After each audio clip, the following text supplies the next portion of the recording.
నరుడు భూమి మీదకి వచ్చేటప్పుడు ఏం తీసుకొని రాలేదు. ఒంటరిగానే ఏమీ లేనివాడిగా దిగంబరుడిగా వచ్చాడు. మరలా వెళ్ళేటప్పుడు అలాగే వెళ్ళిపోవాలి.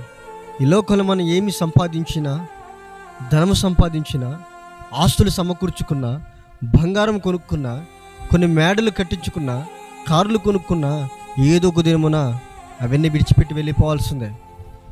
మనకున్న బంధువులు కానీ, కన్నవారు కానీ, కట్టుకున్నవారు కానీ, పిల్లలు కానీ ఏదో ఒక దినమున ఈ లోకం నుండి విడిచిపెట్టి మనం అందరిని వెళ్ళిపోవాల్సిందే.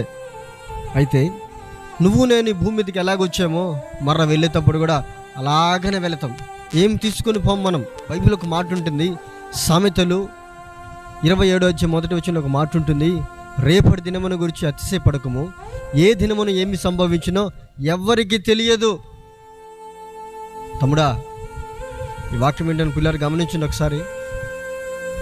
రేపు నాది ఏంటో విరవేగ మాకు, రేపు ఉందిలే చూద్దాంలే, ఎప్పుడు వాయిదలే మాకు.